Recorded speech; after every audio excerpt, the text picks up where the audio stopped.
Oh, okay. Oh, there you go. Yeah, Doc South here. Hi, friends. I was just noticing I've got to figure out a way to. I've got this on like a selfie stick, this camera, and when I go to start the video, I get like that, and you think I'm broadcasting from a warship. No, no. Okay, we're all set. Okay. Today's March 5th. It's my wife Sandy and I have, my wife Sandy, it's our anniversary. We've been married now 23 years. And they said it wouldn't last. Well, it's lasted so far. Yeah. Tomorrow, I don't know, but I think we're stuck we're stuck with each other. And, which is kind of cool. She's kind of the female equivalent of me, Sandy. You get right down to it. And a very good person. I don't know about me, but her, yeah, she's good people. Okay. Well, let's get cranking. I wrote a story about how we met. Yeah. And it was looking pretty bleak for me back in the day, about 25, 26 years ago, until this story transpired. I wrote it. I thought you might like to hear it. So here we go. It's a bit on the long side. You brought some coffee. Okay. One second here. Hold on. Mm. Gee, that cat looks like, yeah, it looks like me. Okay. Okay, so why I knew it was Sandy. Looking in the mirror, and then at my skinny wallet, and then at the messy home I lived in, well, I had to face the cold, hard facts that as far as girls were concerned, I was no Burt Reynolds. Some girl, when I wasn't looking, must have stuck a nothing to see here, girls sign on my back. I'm sure I deserved the lowest of ratings. Truly, I'm not that handsome. My socks never match. Heck, sometimes my shoes don't match. My two teenage kids live with me, and our house looked like a municipal sewer line. Yeah, my two kids. Oh my gosh, yeah, municipal sewer line discharged into our front door. I certainly couldn't be called old money bags either. Oh my God. I had a second-hand store down the street and was very happy wallowing through basements finding junk to sell.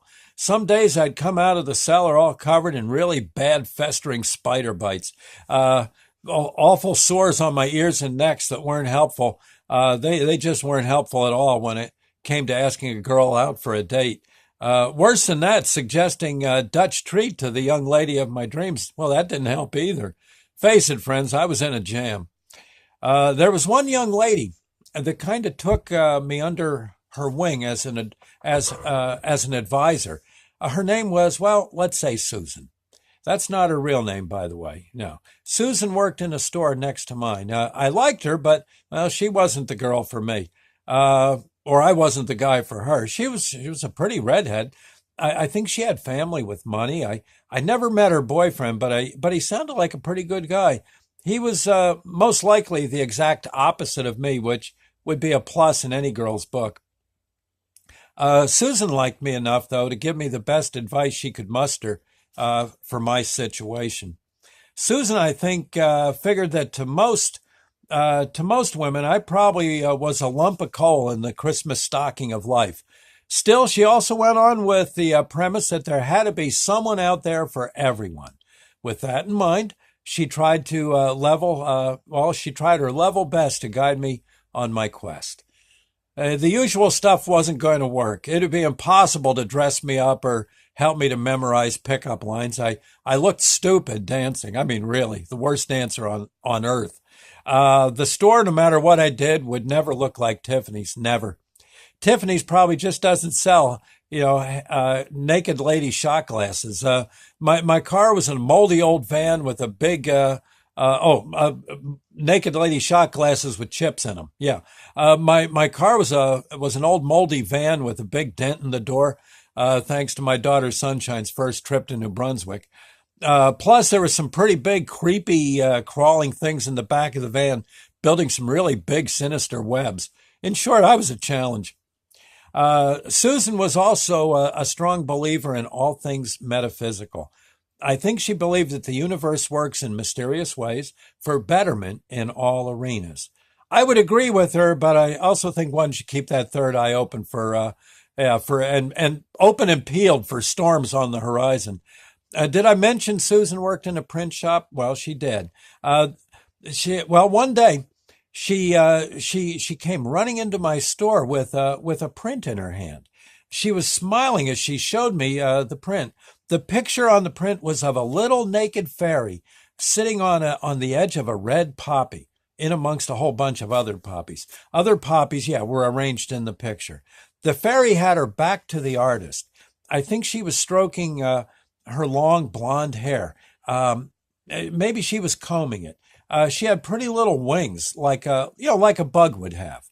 Okay, and Susan had glued the print to a piece of backing paper, the backing board, and held the print like it was the Holy Grail. I can still see her. She says, "Look, look," and yeah, and I think it might have been a print from the Sunday New York Times, which I think Susan read from cover to cover every Sunday. Susan held the print to my face and spoke. This is a picture of your wife. What you must do is look at this likeness every chance you get, and she will come to you soon. That said, Susan handed me the print and left the store. She was grinning from aura to aura. Yes, I held the print in my hands and checked out the little fairy. I remember thinking just how pretty she was and figured that I wouldn't have much trouble looking at this print every day. I put it up at eye level right next to the statue of the mermaid and went back to work. Oh, I should explain the mermaid statue. I'm a big listener, a big believer rather, in listening to hunches. Wait, let me get my computer to scroll down a little. Okay, there. I'm a big believer in listening to hunches. For me, hunches come as very, very quiet voices from above my shoulder and into one or both of my ears. Usually it's my right side. Anyway, sometimes these voices or hunches have saved my life. Actually, have. I always pay attention, no matter how dumb they may seem. I usually, as quickly as possible, write them down. Well, this statue of the mermaid was probably a ceramics workshop project gone wrong. It stands about 15 inches high. It's a topless mermaid riding a side saddle on a giant seahorse. The finish is kind of iridescent bone color with a rainbow glow to it. There's a light bulb in the figurine. Yeah, no, if you plug it in, and if you plug in the light and turn on the switch, many multicolored rays of light come squirting out into the dark. Yeah, from the mermaid. The figurine has about 25 multicolored glass beads embedded into its surface. You could use this thing to let your customers know that your house of ill repute is open. Much better than the red light. It would almost go without saying that I got it cheap at an auction one evening. The voices told me to buy it, and I obeyed. I was just glad it didn't wind up going for hundreds. They were probably whispering other things in other people's ears so I could get it for 50 cents or whatever it was. And when I got the auction load back to my store, I went to pricing the stuff. When I got to the mermaid, something told me that I should keep her and put her on the shelf behind me where I stood at my store, my little section, my spot. I did just that. I stood and looked at her and thought out loud, gee, the girl of my dreams would like that statue. If a girl hated the statue, she probably would not be the girl for me. You'd be surprised how many otherwise nice girls hated that thing. After they'd leave the store, I'd turn to the statue and just shake my head. The girl might seem nice, but if she didn't like the mermaid, there was no sense chasing her down the street. It would just end in tears. There's one other key to the puzzle you should hear. Christmas was coming and business stunk. You don't go buy a greasy toolbox for that special someone on your gift list, do you? No. I had to think of something, and I came up with a pretty good idea. I decided to have someone print up a print shop to make some nice personalized blank gift certificates for my store. Again, it was the voices putting their feet down. I ordered 100. They came pretty quick, and I told everyone who came in that they were available for that hard-to-please special someone on your Christmas gift list. Well, for the whole month of December, I didn't sell even one. Yeah, I can't sell my way out of a paper bag. Some hunch that was. Man, I just stared at the overdue printing bill and wasn't too happy with the voices. But here we go. After Christmas, I was counting what little money I had when a young lady I knew came strolling in. She was a regular. I'd known her for some time. Just my luck, she had a boyfriend. She was very nice and a pretty girl named Beth. She was looking for a last-minute gift for a friend. My store came to mind. I think most of the stores in town were closed for the day. I think that's well. But Beth asked if I sold gift certificates. I told her, yeah, I did. Indeed.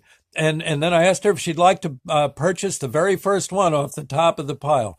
Beth was tickled and said that she was the very first.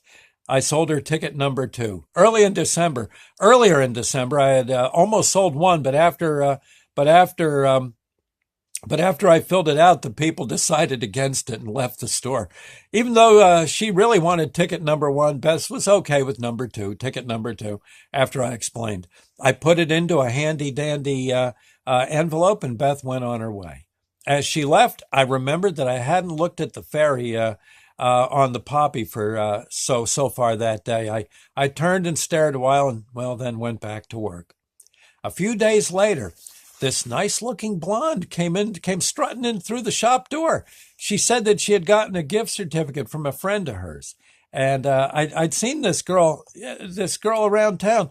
She rode a bike almost everywhere she went. She seemed nice, and, better than that, she really seemed to like the store. I got to say, I had to say that she looked at just about everything in the place, and then she found my old record bin, my used record bin. That did it. She started digging through the pile and grabbing a few 78s and an old LP along with some 45s. She said to let her know when she hit the limit on the gift certificate. Gosh, she seemed nice and pretty, too. We talked for quite a while, and then, she had to go. As she was settling up at my work table, she looked over my shoulder at the mermaid. The mermaid statue. It blew her mind. To her, it was one of the prettiest and coolest things ever. She wanted me to light it up. I did it, and that drove her nuts. Up to that point, no one liked that statue, but this girl did. I even turned off the store lights so she could see it in the dark. That darn figurine never looked better. She wanted to buy it. I said that, it had sentimental meaning to me. She understood. I think I asked her what her name was. She said her name was Sandy, and that she'd be back if I could make my records cheaper. With that, she left smiling. I was unplugging the mermaid when it hit me. Next to the mermaid, on the same shelf, sat the print of the fairy on the poppy. I stared in disbelief.